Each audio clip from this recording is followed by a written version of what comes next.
Bonjour, bonjour tout le monde. J'espère que vous allez bien, que vous avez passé une belle fin de semaine. Il faisait beau, il faisait chaud. Je sais pas partout sur la planète, dépendamment où vous êtes, mais bref, en général, tant pour le Québec qu'en France, il faisait soleil. Donc je vous le souhaite. J'espère que vous avez fait le plein d'énergie. Et aujourd'hui, on se retrouve pour une nouvelle semaine de live avec une nouvelle question que j'ai reçue la semaine dernière. Une question qui est super intéressante et qui est différente encore une fois de ce que j'ai reçu quand même jusqu'à présent. Elle va comme suit la question. Dès que j'amène mon enfant de 7 ans en voiture, il a le goût de vomir et donc il fait toujours des crises pour ne pas aller en voiture. Que dois-je faire et pourquoi il réagit comme ça? Donc, ici, c'est intéressant. On a un enfant de 7 ans. Hein? Donc, on reprend les habitudes qu'on avait dans les semaines précédentes. Je pense tantôt dans ma story, j'ai dit comme quoi que ça faisait 5 semaines. Mais non, on est déjà rendu à la 7e semaine de live. Fait que la semaine passée, c'était la 6e. Mais à date, on avait eu, c'est ça, des situations en lien avec des réactions émotionnelles et comportementales des enfants. La semaine dernière, c'était différent parce que c'était en lien avec des outils sensoriels. Hein. C'était en lien avec les objets lestés, les objets lourds. Et là, on a une situation qui est pas en tout temps, on s'entend, qui est vraiment propre, encore une fois, à un événement. L'événement étant ici la voiture. Donc, aujourd'hui, comme vous le savez, on distingue ça en 4 temps. Aujourd'hui, l'objectif, c'est vraiment de venir prendre chacun des éléments pour bien comprendre l'entièreté de la situation. Donc, on a un enfant de 7 ans. Je vous avais déjà expliqué quand on avait abordé le sujet de la crise d'un enfant de 4 ans. Hein? Bonjour ma chère! Quand on avait abordé la notion de l'enfant de 4 ans hein, qui faisait des crises dans les endroits publics en lien avec son hypersensibilité auditive, ce qui faisait qu'il y avait tout le temps un déclenchement de crise quand il entendait le séchoir à main dans les toilettes publiques. On avait fait le tour de la théorie neuro-développementale en lien avec ça. Et donc, je fais un micro-retour là-dessus avec vous. Parce que c'est très important de se rappeler de ces aspects-là. Notre cerveau, on a 3 couches. On a d'abord le tronc cérébral, que je vous avais expliqué, qui est notre cerveau inconscient. C'est lié à notre survie. Les informations liées à notre environnement arrivent dans le tronc cérébral. C'est le cerveau inconscient qui assure notre survie. Soit il réagit beaucoup, soit il réagit pas assez. D'où les hypersensibilités sensorielles ou les hyposensibilités sensorielles. Dépendamment de comment le tronc cérébral réagit, il envoie l'information dans la deuxième couche qui est notre système limbique, donc notre système lié à nos émotions. Dans le système limbique, il y a l'amygdale, qui est comme, je vous disais, le bouton d'alarme de notre système nerveux. Dépendamment si le tronc cérébral a interprété les informations provenant de l'environnement comme étant dangereuses ou pas, va aviser le système limbique des émotions. Le système limbique, il est semi-conscient. Tous deux se forgent, se développent jusqu'à nos 4 ans. Okay? Le système limbique est vraiment beaucoup en lien avec tout ce qui est en lien avec notre mémoire. Okay? Et ensuite, ça fait place à notre cortex. Notre cortex qui est notre cerveau conscient, qui est notre cerveau des intelligences, avec les différentes aires, avec les différentes possibilités d'association d'informations. Et c'est notre lobe frontal qui permet à un humain de dire « Ah, je réagis avec logique par rapport à cette information-là que je viens de recevoir, donc je vais m'auto-freiner par rapport à une notion. Par exemple, si j'entends un séchoir à main, moi, en tant qu'adulte, je suis capable de dire « Ce n'est pas un ours, je ne me ferai pas attaquer par le séchoir à main. »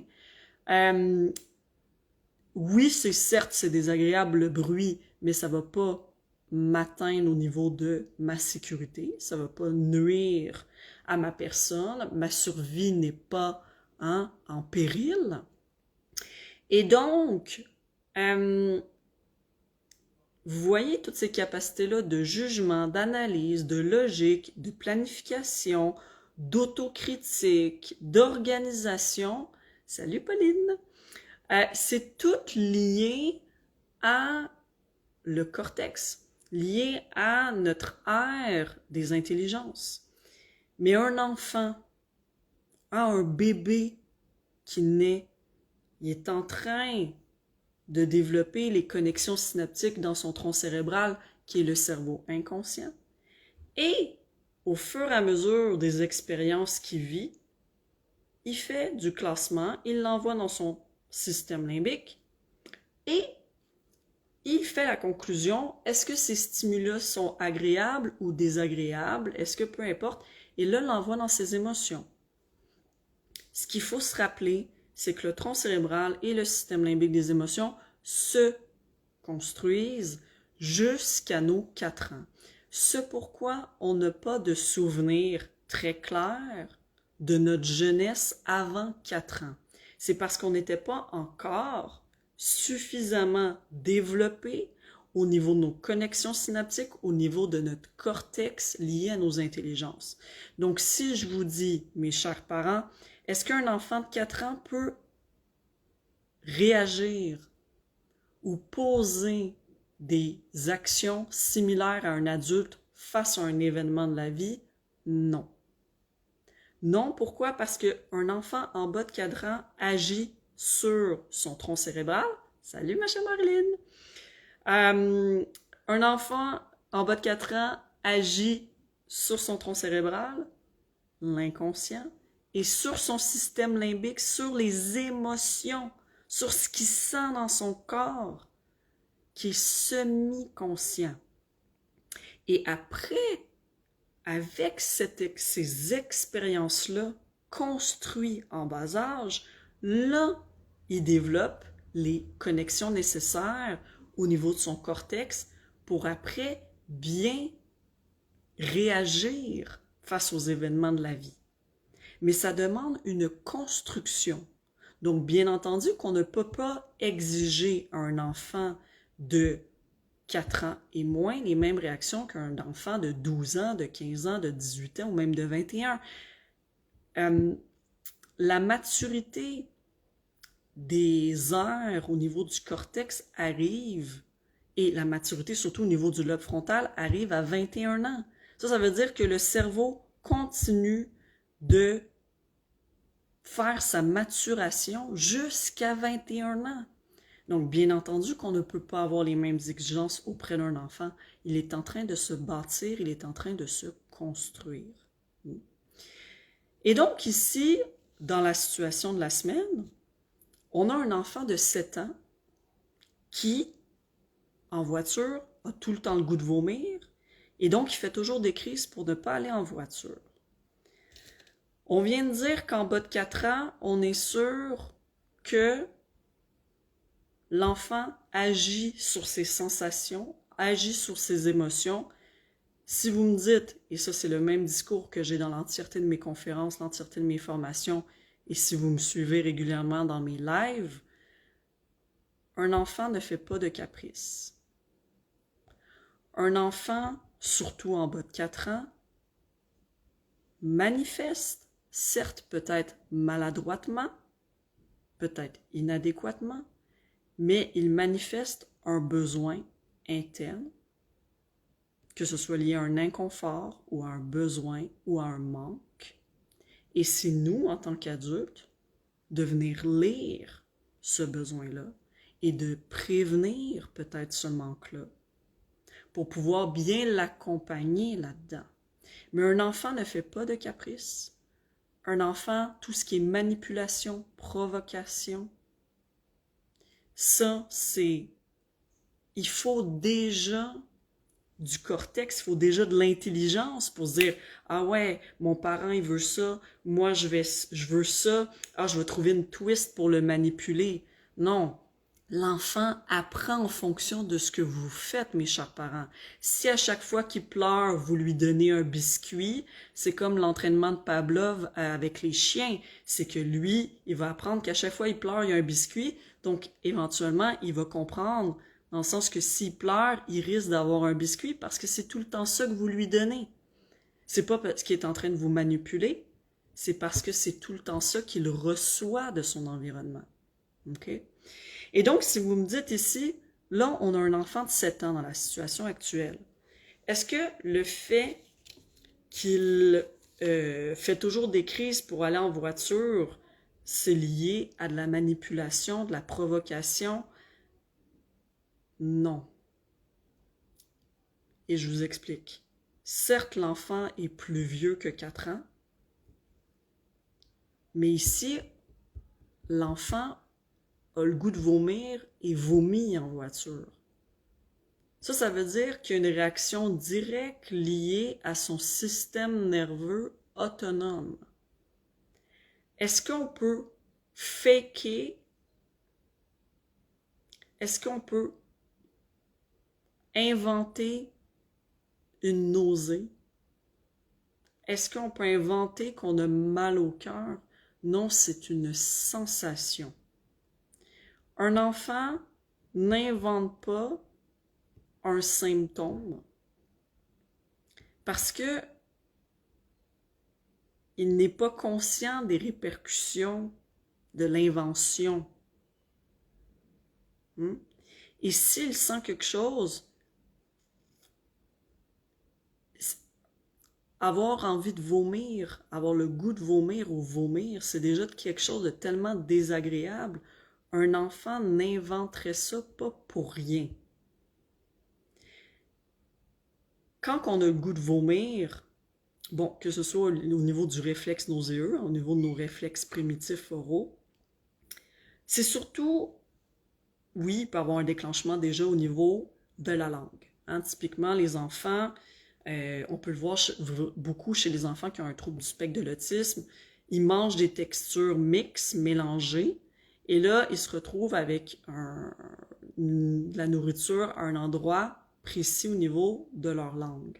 Si le réflexe nauséeux n'a pas, qu'on dit dans le langage neurodéveloppemental, reculé au niveau de la langue, il va avoir un gag reflex, un réflexe nauséeux. OK? Ça, chez les jeunes enfants, les poupons, c'est fait pour les protéger. Ah oui, ma très chère Marilyn, j'avais pas vu. C'est fait pour protéger l'humain, le réflexe nauséeux, pour pas qu'il s'étouffe. Bon, fait que c'est pour qu'il puisse libérer l'aliment en soi, parce que la langue, le nerf crânien perçoit qu'il ne sera pas en mesure de le gérer adéquatement. Puis au fur et à mesure qu'on grandit, qu'on mastique des purées jusqu'au solide, des morceaux, là, le réflexe nauséeux commence à reculer jusqu'à l'arrière de notre langue. Et là, pour avoir un gag reflex, c'est pour ça qu'on a besoin quasiment de mettre tout notre doigt dans notre bouche. Bon, ça, c'est propre au réflexe nauséeux. Maintenant, vomir, c'est vraiment lié à tout ce qui est en lien avec notre système nerveux autonome. C'est comme à la fois un débalancement entre notre système nerveux sympathique, parasympathique, mais un grand lien en lien avec notre nerf vestibulo-cochléaire. Notre nerf crânien vestibulo-cochléaire, c'est vraiment au niveau de notre oreille interne et c'est créé par le mouvement. Et si l'enfant vous verbalise qu'il a mal au cœur, c'est parce qu'il ressentit ça. C'est tellement une sensation désagréable que l'humain manifeste comme instinct de survie qu'un enfant n'inventerait pas ça. C'est comme quand votre enfant vous dit « Ah, j'ai mal au ventre » en lien avec l'école, ou « Ah, j'ai mal à la tête juste avant une présentation orale ». Ça vous parle de ce qu'il vit. Hein, j'ai mal au ventre avant d'aller à l'école, c'est peut-être parce qu'en ce moment à l'école, il y a des exigences très très très fortes, très élevées par rapport à lui. Et donc, c'est tout le stress, l'anxiété qui crée la boule au ventre qui se présente. S'il fait une présentation orale puis qu'il vous dit « Ah, j'ai mal à la tête » et vous savez très bien qu'une présentation orale, c'est toute la place que prend la préparation par rapport à l'oral et le stress et les pensées qui peuvent amener ces symptômes-là de maux de tête. Ben, le vomissement, c'est pareil. C'est vraiment une déstabilisation qui se crée au niveau du système nerveux autonome, en plus de l'atteinte au niveau du nerf crânien vestibulo-cochléaire. Donc, on va en revenir là-dessus demain quand on va regarder toute la théorie neuro, mais d'emblée, si mes yeux sont fixes sur le banc avant et que je regarde sur le côté et je vois défiler des voitures puis des arbres, alors que moi, je ne suis pas en train de bouger, ça crée une réaction dans notre système qui dit « Oh, il y a quelque chose qui cloche. » Normalement, quand ça bouge autant, toi aussi, tu es en train de bouger. Quand on marche, quand on court, ben, notre système est en train de bouger au même type qu'on voit les trucs défiler à côté de nous en train de bouger. On est d'accord. Mais en voiture, ce qui arrive, c'est que l'enfant est complètement stagnant. Et pour autant, l'oreille interne perçoit qu'il est en train de bouger parce qu'on sent une propulsion au niveau de la voiture, en même temps que de voir défiler le tout à côté de soi d'un point de vue visuel. Et là, tout ça combiné crée une réaction un peu de stress, d'une certaine manière. Et là, au niveau du système nerveux autonome, pouf, on a manifestation du mal de cœur. Et peut-être vraiment de vomir. OK? Est-ce que c'est le genre de situation qui vous est déjà arrivé? Avec vos enfants, ou peut-être même vous, quand vous étiez petit? Vous pouvez me l'écrire dans le chat. Parce que, effectivement, les enfants sont beaucoup plus sensibles par rapport à ça, pour la simple et bonne raison qu'ils sont en train de développer. Salut mon cher Xavier! Ils sont en train de développer tout leur système vestibulaire. Vous savez, notre système vestibulaire, la construction même de ce sens-là se crée dans le premier mois in utero. C'est-à-dire le premier mois que votre mère vous a porté, le sens vestibulaire commence à se créer. Et comment que ça se maintient, comment ça se crée? C'est en lien avec tous les mouvements que votre mère fait quand elle marche, quand elle prend la voiture, quand elle fait du vélo. Et donc, le système vestibulaire du petit fœtus se crée grâce aux mouvements faits par la maman.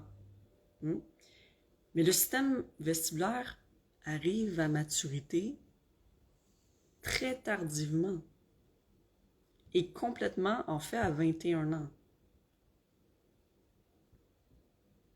Donc, bien entendu que le système de mouvement